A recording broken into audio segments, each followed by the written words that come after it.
what you want, when you want it, where you want it. This is The Mesh.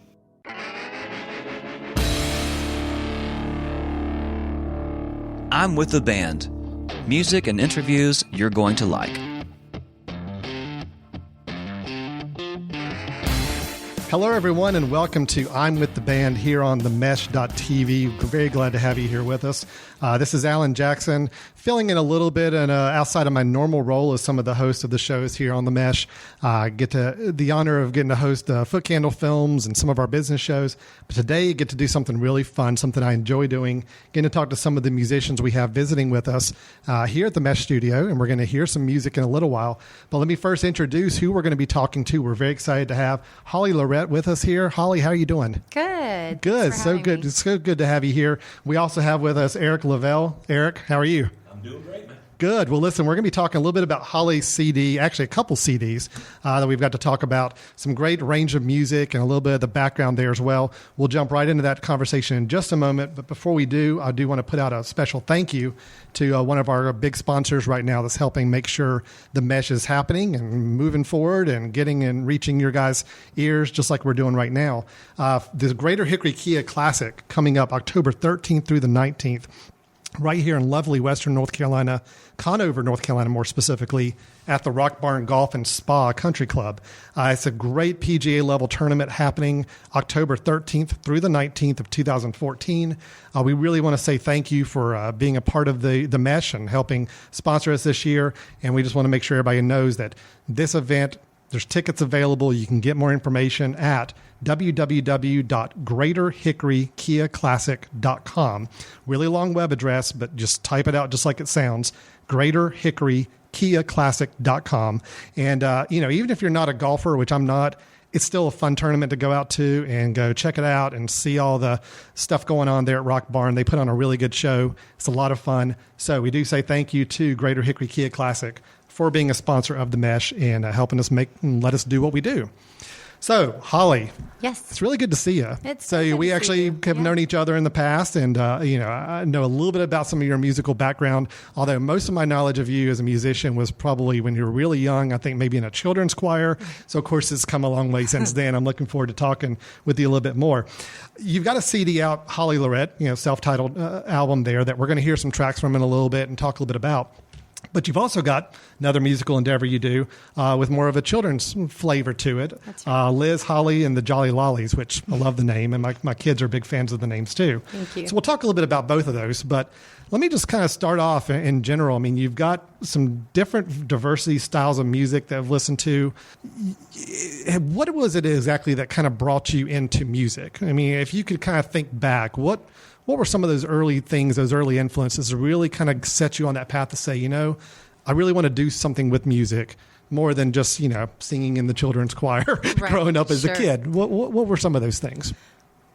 Well, I guess I would say that just growing up in a musical family and hearing everybody in my family either sing and dance or play an instrument, I knew music was a big part of my soul. And I remember very clearly just being in the house, and anytime my mom was doing anything, whether she was vacuuming or washing the dishes, she was singing. Yeah. And that put me in, I think, the direction that I have chosen to go. And they also, my parents were clear on if you're going to be doing something for a living, you need to be enjoying it. And I've always loved singing, so I knew that was kind of which way I needed to go. That's awesome. It's like a natural fit. Yeah, actually everything kind of worked out together there. Now this album that I've been listening to, Holly Lorette, and listen to the tracks there. And Eric, you were the producer of this album as well, which very nicely produced, by the way, too. I was going to say there's some great tracks, and again, we'll hear some clips and hear you guys play a couple of those songs in a little bit. But talk me through the process of the production of this album. How long did this take? Kind of what was the kind of starting point for it, and just kind of how did it get started up? Well, all of the songs on the Holly Lorette album, I wrote over a varying period of time, and they were pretty bare bones. And I brought all of those. Most of them, I just brought melodies and lyrics to Eric, and I said, "Hey, Eric, I have these songs. What can we do with them? And then Eric and I sat down at that point, and he brought all of my songs really to life. And from the time that I sat down with him and introduced him to my songs to the finishing project, it was probably about a year and a half. Oh, okay. All right. So not too long. Actually, we've talked to some people that sometimes these projects just span a really long time, but a year and a half, that's not a too bad of a project timeline there. When you got other things going on, Right. and you have to tour and gig and support and what have you. And then we needed to refine the material a little bit. Like she said, she showed up to the party with lyrics and melody, so we were like, well, what the heck we're going to do now? What kind of vibe we're going to put underneath this thing, man? So all that takes a little development. Sure. Our friend, we have a mutual friend, Jason Atkins, a really great keyboard player who's actually responsible for introducing us. He is the reason why we are here. Oh, okay. Yeah, exactly. Cool. He said, man, this girl's got a great voice and she's got some great ideas, and I think you're the guy. I know you'll put your heart into it. So she came to the house, and we started talking about our songs, going through pre-production ideas and the influences that she was listening to and the things I was listening to. Sure. Big T-Bone Burnett fan. Oh, nice. So I just said, man, I'm going to try to T-bone this thing as much as I can. And I can hear a little bit of that influence in there. thank you, man. Absolutely. I was reaching for that. Yeah, good. That whole Alison Krauss, Robert Plant record, Yes, is absolutely. a big influence in my production or thought process for Holly's material.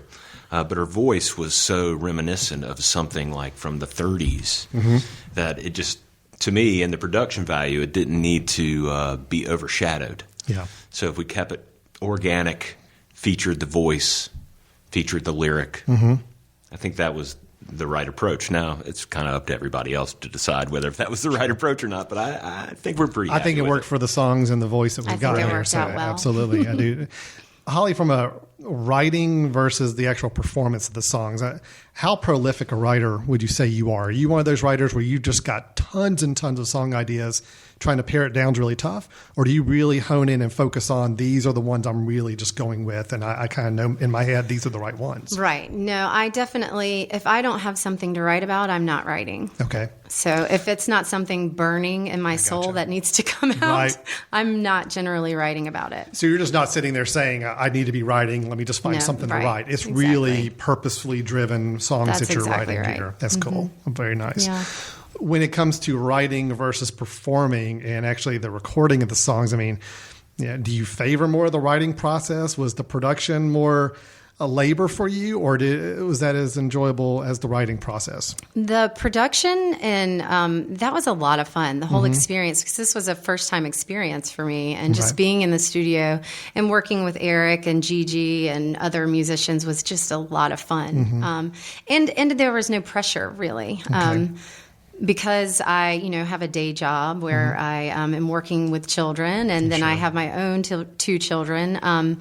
We just kind of went at our own pace. So when we were able to get back together and work some more, we did. And there was no deadline, and it was just a lot of fun. Yeah, that's good. So a good relaxed environment. I Very think, much so. Probably having the experience with the kids during the day, Right. during the day job, Right. maybe kind of help balance that a little bit too. Just glad to come to the studio. Yeah, you put me in a room with kids all day. It's like, let me go anywhere. Like, get to the studio. Yeah. No, but on the flip side, probably maybe after, I can imagine sometimes recording and producing, there can be frustrations. Maybe things aren't quite clicking every single Sure. day. So Oh, maybe yeah. getting to go hang out with the kids a little bit, kind of Right. detox your Balances brain a little both bit. Yeah. out. Yeah, I could see Certainly. that. That's really cool. Keeps you grounded. Yeah, Absolutely. Absolutely. exactly. Tell me a little bit about the musicianship going on here on the album. How many different musicians did you typically have coming in to work on any of the tracks? I mean, Sure. is it? I'm going to let Eric take Yeah. that. Well, I've got a group of guys that I would like to have a house band name for, like the Funk Brothers or the Wrecking Crew or something like that. I don't know what you would call us, but I use a lot of the same cats who are the guys that play in my band, which are Jason Atkins, keyboard player, Rick Blackwell, he played upright bass, Andrew Markadis played drums and percussion. My wife, Gigi Dover, sang harmony on the material. Yeah. And then, of course, I played guitar as well as a Eric handful played of other everything stringed else. Was it a pretty consistent set of musicians throughout yeah, most it's of the the same. album? Yeah, it's the same cats throughout the whole album, and actually, it's the same people on the children's record as well. Because those are my go-to guys. I know that I can call those guys. They'll come in, do the job as quick as possible for the client. It'll be done professionally because they're all full-time musicians. This is what they do with their life. So I'm fortunate to have them at the ready. Yeah. And they're good cats, too. You know, they're all right people, so that makes a big difference. Speaking of the Funk Brothers, and just because I'm a film buff, so have you seen the documentary Standing in the Shadows of Motown? Dude. I have not. Have you seen the Wrecking Crew documentary? No. Yeah, it's not to get off subject here, No, but it's a documentary. We're all about off subject here, so it's fine. It's a documentary about the session players in the '60s in California. So they were the Beach Boys. Wow. They did These Boots Were Made for Walking, Nancy Sinatra. They did all the theme for MASH and all this kind of stuff. And it's lineman for the county. What's that guy's guitar player? Well, I can't think of his name. Yeah. You know, He'll come back to you. Yeah. Who wrote lineman for the county? Come on, somebody. I don't know. Nobody in the studio audience is able to answer that one. Well, you stumped us. All right. Well, anyway, he's a great guitar player. Glenn Campbell. Boom, there it was. Glenn Campbell. Great guitar player. He was one of the guys in the Wrecking Crew. Yeah. And Kay Cass, that bass line, and These Boots Were Made for Walking. Yeah, right. That's her. That's her. On that. Yeah, all that nice. stuff on the Beach Boys, that's them. That documentary is really great, man. Cool. See, we worked in a film recommendation. We're not even on the film show, so what do you know? That's really great. Tell you what we're going to do. We're going to take a quick break and let you guys play one of your songs here. Awesome. And which song are you guys going to play first? I think Two Fates. Play Two Fates? All Whatever the boss says. And that's one of my two favorites on the album. So you guys can surprise me what the second one's going to be in a little bit later. Great. So we're going to take a quick break. We'll come back with Two Fates, and we'll keep our conversation going. And you're listening to I'm With the Band, here with Holly Lorette and Eric Lavelle, and we'll be back in just a few minutes. Thank you Thanks so much.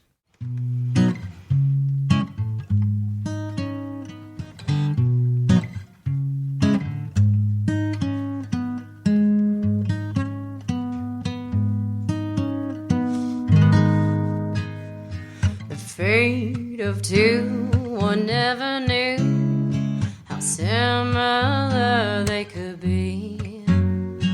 Born of two different times, their lives before them vastly.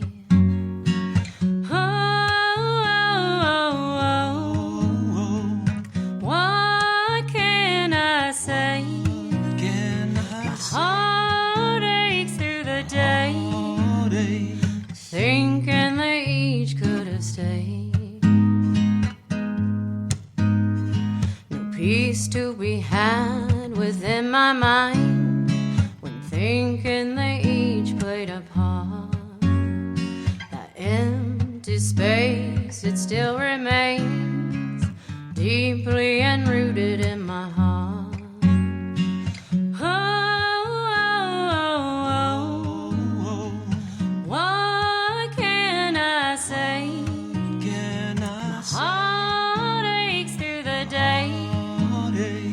Thinking they each could have stayed, thinking they each could have stayed.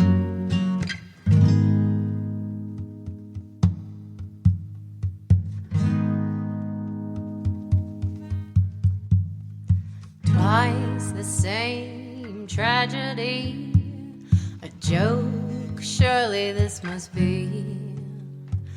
Hand held as I hear a whisper, hope there is, let it be.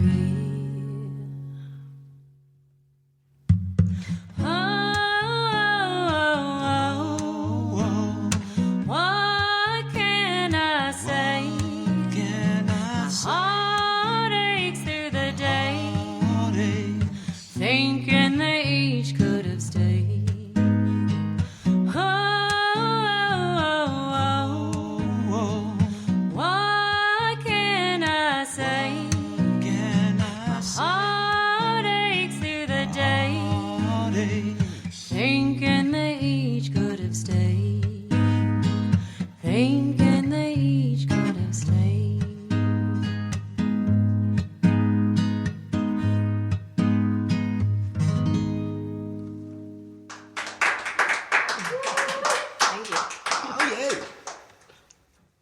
All right, welcome back. We're sitting here again with Holly and Eric. We just heard the song Two Fates, which honestly, and I'm not just saying this because this is one of the songs you guys picked out, but really as I'm listening to this, even my two boys are listening in the car, and that second song on the album was really the one that we kind of just, I don't know, we just gravitated to a little bit more. So tell me a little bit about this song, because I really enjoyed it and enjoyed hearing you guys perform it there. Kind of just talk me through the writing of the song, kind of some of the inspirations there and all. Right. Well, it's actually ended up being one of my favorite songs as well. That's why we're doing it. It's actually rather a dark song, though. Mm-hmm. My father passed away, I guess it was in 1999. Right. And, it was very tragic, obviously, and sudden and sad, and took a lot of healing after that for my whole family, and my mother included. Sure. They'd been married and together for a long time. Yeah. So anyway, a few years later, she remarried, and great guy. Randy was an amazing saxophone player. We were just talking about him. Mm-hmm. Oh, wow. So another musician. Yeah, another musician. Apparently, nice. There's a theme. Yeah, I guess so. Mama's got a theme. Yeah, exactly. That's right. But a few years into their marriage, Randy had cancer. And anyway, he died as well. Okay. Kind of depressing. Sure. But so that story, I call it a story, but that song is based on just the tragedy of both of their passings. Oh, boy.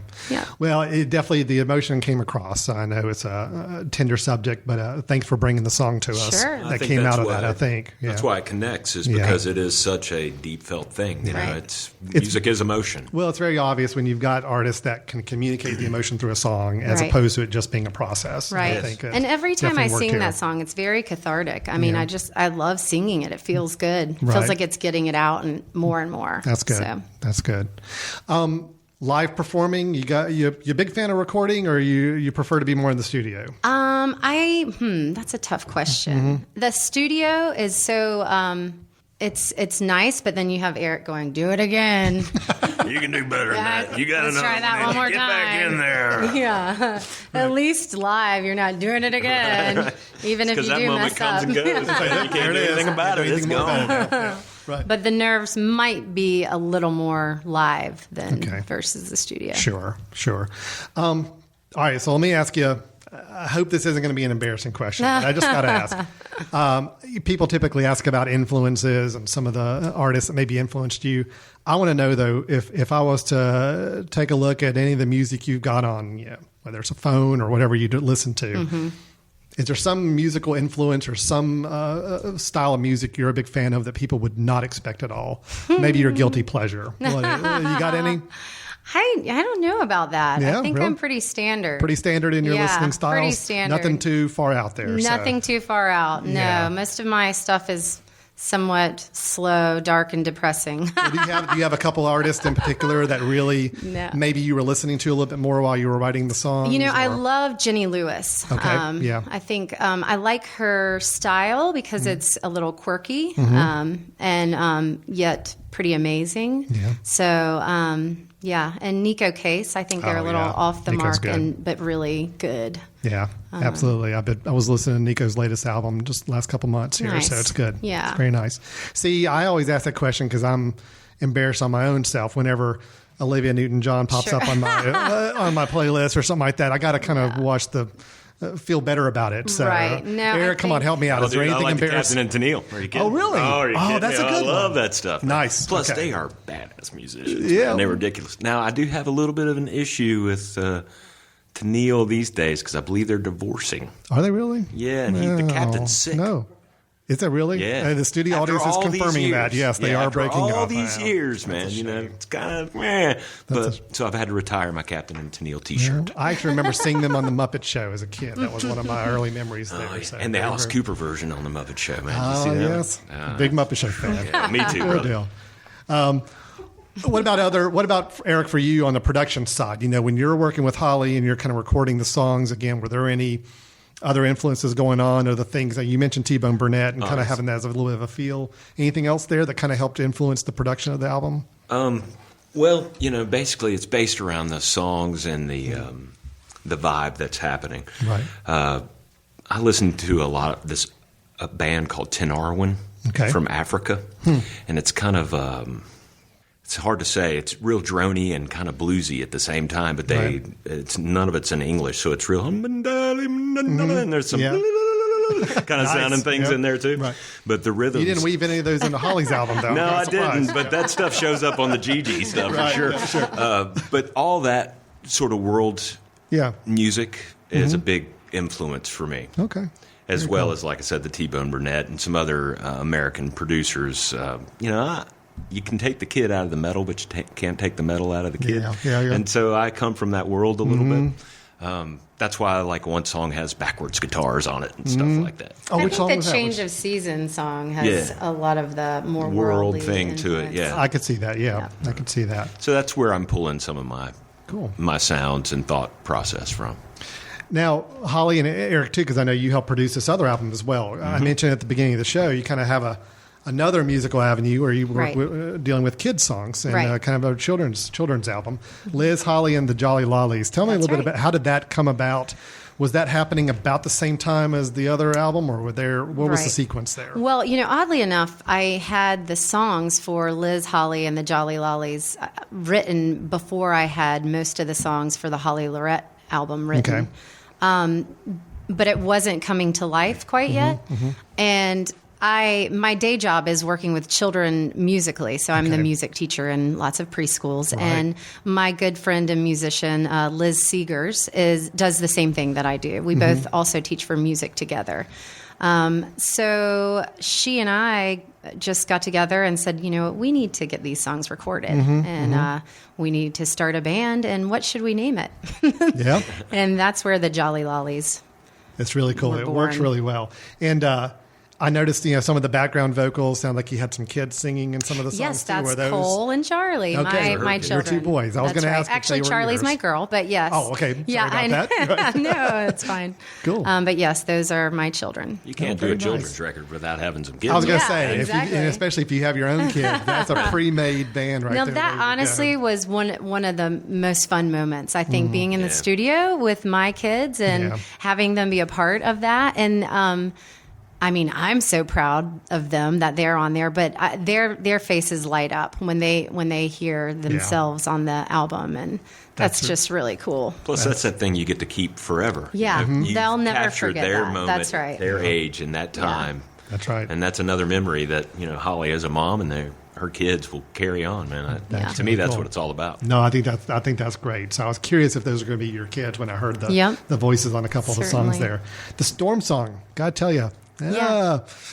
I get a little terrified of storms sometimes. So that song kind of did a number on me for a little bit. I'll be honest with you, but my kids did love it because they just thought it was cool and a little on the creepy side from a kid's standpoint. Totally, man. With well, our hope for that is because we understand that children, and Liz wrote that. Yeah. But the idea is to lessen that fear. Yeah. Make it more reachable and more fun. Yeah. So when I really think, obviously there's a good theme running through all the songs, just about a little bit of self-confidence, making it through tough days. The second song in particular.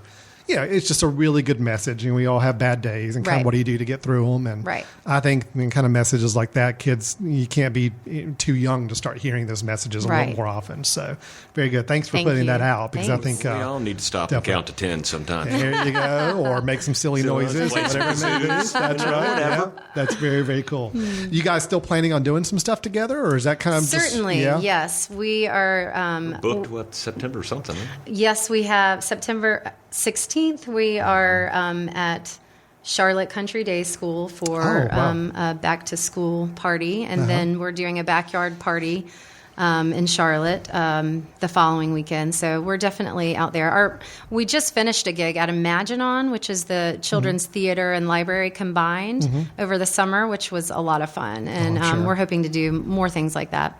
That's very, very cool. I will say, before we get back to the other album, just the jollylollies.com That's is kind of where you go website-wise. The Jolly Lollies. And I assume they can check out where you guys are going to be performing upcoming. They definitely can. All that as well. All and information. Yes, and we're also on Facebook. You can like Liz, Holly, and the Jolly Lollies on Facebook. Liz, Holly, and the Jolly Lollies. But the jollylollies.com is the website to go to there. Yes. And it's a great 6-song album, great for kids. We've had a lot of fun listening to it in the house. So very cool there. Now, knowing a little bit, that you're gonna sing another song, and I think you told me early on that it may be Gin Mill Days. Is that correct? That's right. Awesome.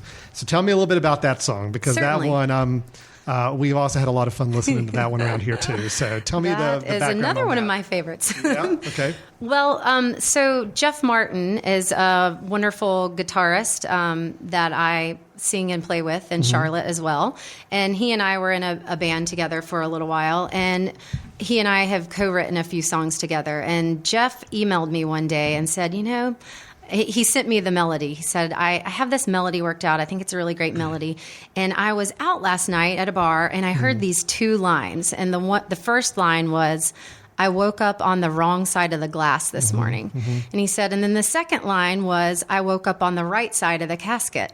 He was like, I'm thinking you could do something fun with that. Yeah. And that is there where Gin Mill Days came from. That is awesome. Again, it's a fun song, so we'll hear you guys play it here in just a little bit as well. But it was fun to have that on there. So you've got these two projects that you've been working on. You've got these two CDs out there. Are there other side projects, things you're dabbling in, or is it really you kind of got your focus in these two areas right now? These are definitely my main focus. Okay. Yeah, other than motherhood, marriage. Because, that doesn't take any time at all, right? So, 2 kids, 2 bands, and a marriage. I was going to say, you got a full plate there. It sounds like pretty good. So, how often do you try to perform and go out and play places? I mean, I know you got... Sure. The performing is definitely a balance, but... a couple times a month for each is probably where I try to cap it off. Okay, good deal. The Blue Bubble Studios in Charlotte is where you guys recorded those. That's Eric, is that your studio? It's my place. That's very cool. Nice name to it as well. So, well, thanks, man. Are there some other musical acts you guys are really into right now? Maybe some other local bands that people ought to be checking out, or Eric, any you can refer to? Well, I produce a handful of different artists. Sure. Obviously, I mentioned earlier, my wife is Gigi Dover, so of course I'd be amiss. You got to mention her. Mention that, right? That's one of the biggest and best acts coming up. But there's a guy named Chuck Johnson that I've produced a couple records for. He's real good, kind of a Southern Gothic singer-songwriter guy. Doug Thompson, another kind of Townes Van Zandt singer-songwriter guy. Okay. A band called Analog Days, kind of just a straight-up hard-rocking rock band. These are all projects that I've been involved in here recently. Robert Johnson and Pam Taylor, kind of a blues act. Nice. You got a lot of acts going on there. Yeah, there's probably about a half a dozen projects in the studio right now, and very cool. It's really gotten busy the past year and a half. I ended up building a facility, and since we moved everything out into the building, it's just been nonstop. That's unfortunately, I'm suffering from the cobbler's children have no shoes. So Gigi and I haven't had the opportunity to really finish or even start to demo a new record for ourselves.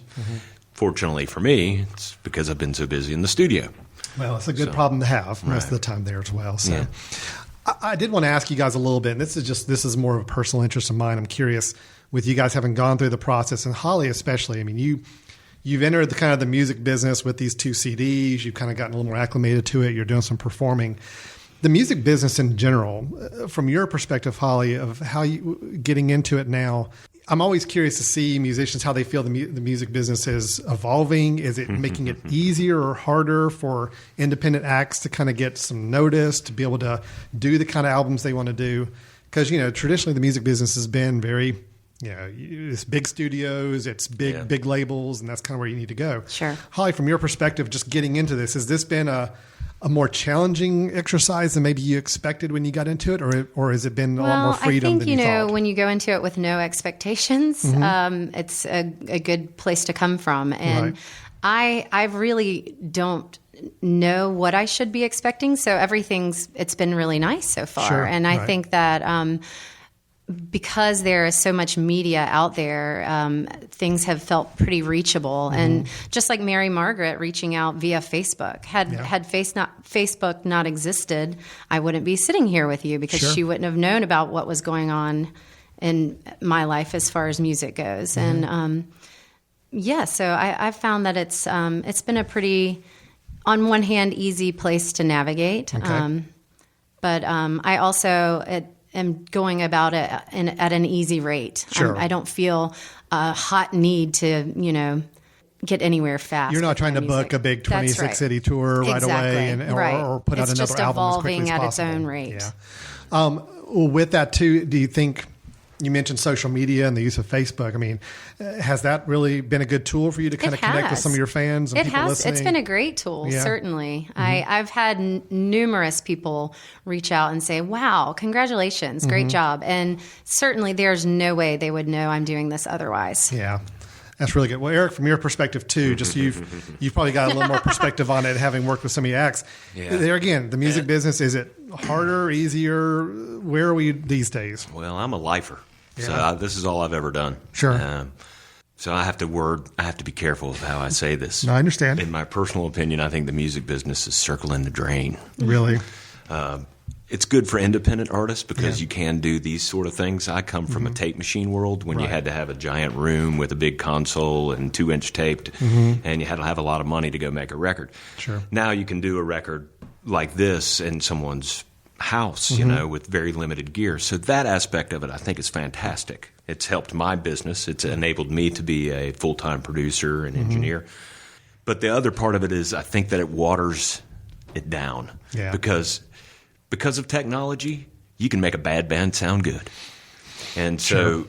That's certainly not what you did with me, though, right? Well, I used top-rate players. That's why I did that. All he had to do was just hit the record button and let it go. So, Right. Yeah, there you go. Yeah.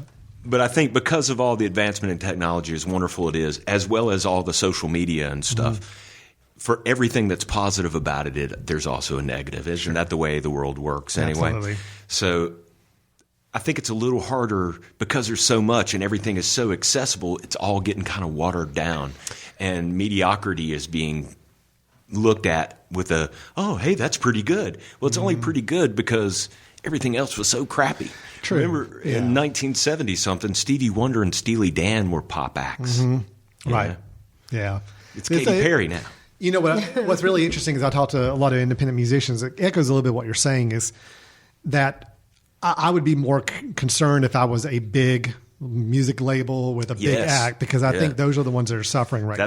That's done. I think, probably where you guys are with trying to put out some independent albums and attracting a very focused audience and really connecting with them the way you do.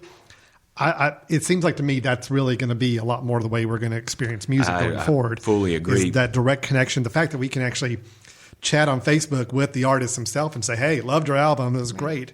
You could never do that before. Right. But I also think that that's going to make it harder for those bigger acts who've been used to the big stadiums and the big record sales. It's just going to be really tough for them. Well, and speaking of record sales, the whole technology thing has been another part of the demise in this is people don't really pay for music anymore. True. Yeah. Everything's so free out there, and kids don't buy CDs. They just buy a single song or something, or even worse than that, they just download it and get it for free, which for independent artists, that makes it that much more difficult for us to actually make a living. 10 years ago, 15 years ago, you could travel around and sell 1,000, 10,000 CDs and your band would actually make a good living and be able to do something. But now if you sell 10,000 CDs, man, you've been busting your hump because people can go out and buy it. And most of the fans who are buying it are only buying it because they're your fans, your friends, and they want to see you succeed. But all that being said, yes, the fact that you can Facebook, the fact that you can make a record like this, the fact that you can reach people far away, like this podcast right here is going to reach way more people than we would have ever been able to do before. Sure. Yeah, I think we have three listeners. Is that right? I remember doing a radio show. We hear from all three of them all the time. Thank you so much for listening. I did a radio show in Tennessee, and then we were on the road, and we were in Ohio 2 nights later, and somebody was like, man, I heard y'all on that radio station in Tennessee, and I came out to see you. So technology has allowed those sort of things, which is beautiful. Well, that's kind of our take on it, too, is we think there's a lot of different ways to reach people nowadays. And yes, the downside is you may have way too many sources of media and entertainment, but at least you can find exactly what it is that speaks to you the most. A lot easier than you probably could before. I think it's a pretty give and take sort of situation, Well, another thing too, Holly, what we've seen, the real evolution, you mentioned a couple times too about some house concerts, right. A little more intimate settings and all that. How, How do you feel about those? I mean, have those been pretty good for you and your outlets there? Yeah, House concerts definitely. are the best. Yeah, because you have the audience that wants you to be there, right? And then they're they just listening. gather there. Yeah, they're listening, right? They're not trying to pick somebody they're not up at some bar, or a right? shot. They don't have exactly other motives. So it's a captive audience, and they're willing to pay you to be there. That's really cool. We've seen just a real surge in all the bands we've talked to, just saying, yeah, house concerts are great because it's just such a captive audience and a little more intimate. You can have that dialogue with them in between songs. And you get fed well. Well, there's that too. Especially I know some of the guys you guys told me you're doing some house concerts with. They do feed pretty well. So you guys are in a good shape on that. So we're going to let you guys play Gin Mill Days here in just a second. But before we do, tell me where can people get more information about the Holly Lorette album and buy it? I know we're going to put links for the iTunes links for people to buy it, but where can what's the website for? Sure, it's hollylorette.com. Okay. That's LORETTE. That's right. .com on that. So they can find out more information about your touring schedule or where you're going to be on that as well. Any upcoming events, things you guys want to really make sure people know about happening soon? Yes, I do have my CD release party for Holly Lorette coming up on Sunday, October 12th. Okay, great. Yeah, cool. at the Evening Muse in Charlotte, and will be at 7:30 that Very evening. cool. So will people, if they're interested in maybe attending that, go to the website and see more about it, or just show up? Yes, you can go to the Evening Muse website. You can go to my website. All information is on both. Or you can just show up at the Evening Muse. Cool. It's definitely going to sell out. Nice. I mean, of course it is. That's what I'm talking about. You're darn right he's going to sell out. Anything else going on you guys want to make sure people know about happening soon? Anything? I'm good in that I'm playing way at here. Rufus's house next weekend. Good old Rufus. We know here Rufus has brought a couple people to our attention last year or so. man. So good guy there. So, well, how about let's play Gin Mill Days, and then maybe we'll try to see about wrapping it up. Does that sound good? Great. All right, let's go ahead and get that started here in just a second. Then, you've been listening to I'm with the Band here on the Mesh.tv.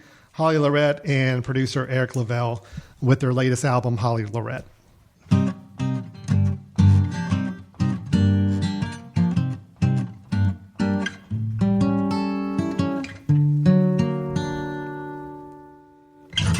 As I sit alone at the bar, I'm wondering where you are.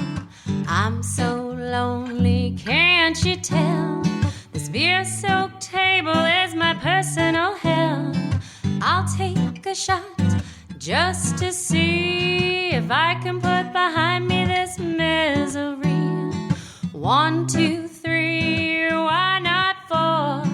Oh, now I'm stumbling for the door. Some may say it's okay, I just woke up on the wrong side. I woke up on the wrong side today, the wrong side of the glass this morning.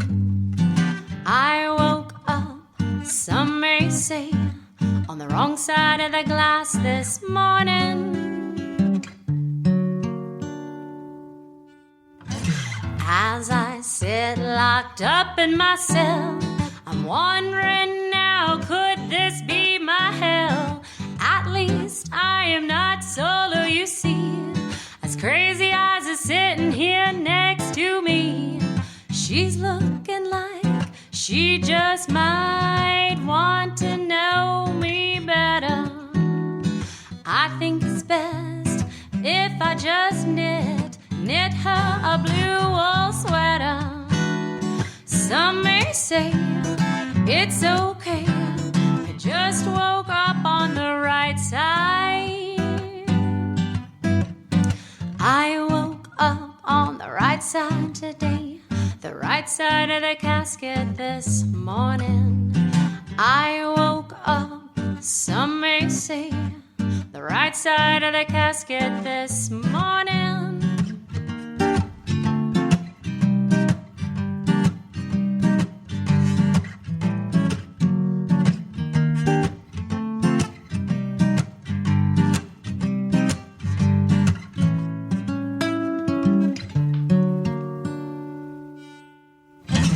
As I sit alone at the bar, I'm wondering where you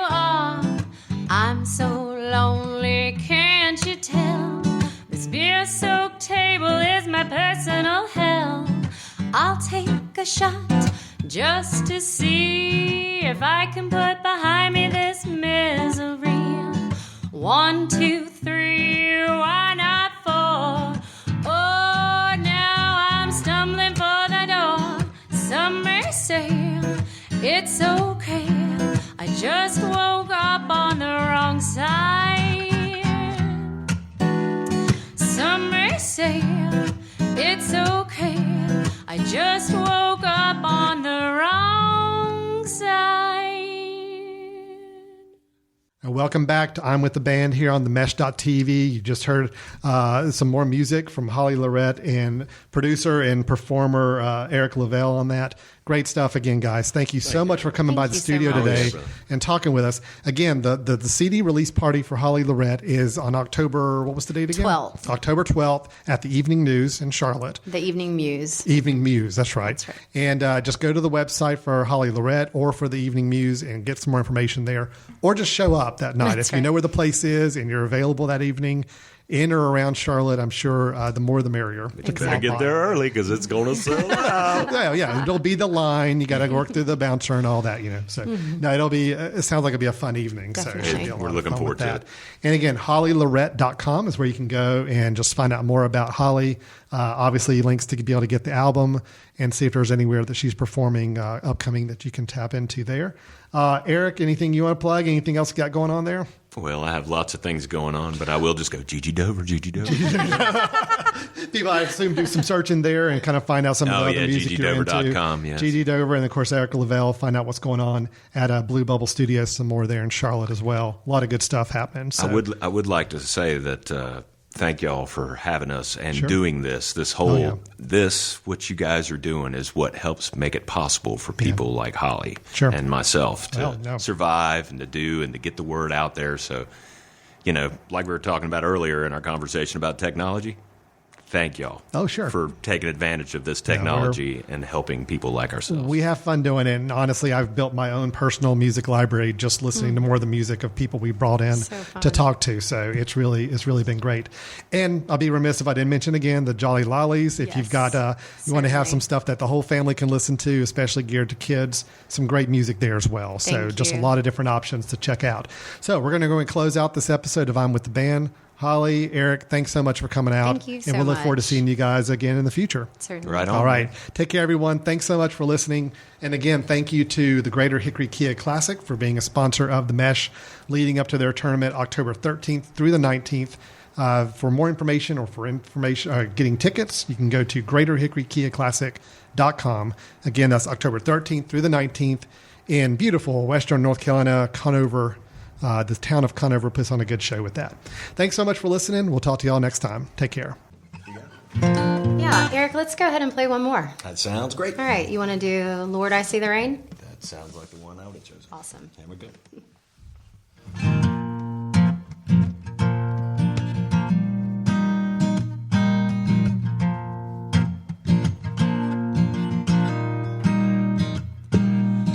Lord, I see the rain falling down today, sliding through the trees.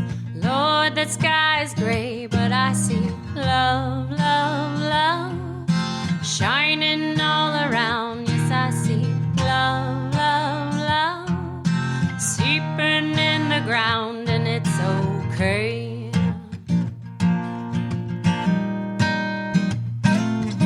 Lord, it's been a year of taking more than care. No time for yourself, more than your fair share. And you spread love, love, love, not asking for return. Yes, you spread love, love, love. Perhaps we all shall learn that it's okay. And it's okay because love's all around. It's okay because we all have found. It's okay because we all are one. It's okay because we all have to learn.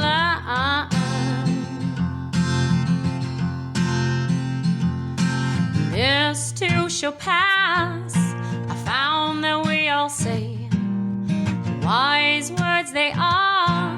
They see the brighter day, and I see love, love, love shining all around. Yes, I hear love, love, love. Listen to the sound. Yes, I see love, love, love shining all around. Yes, I hear love, love, love, love. Lord, I see the rain falling down today, and it's okay.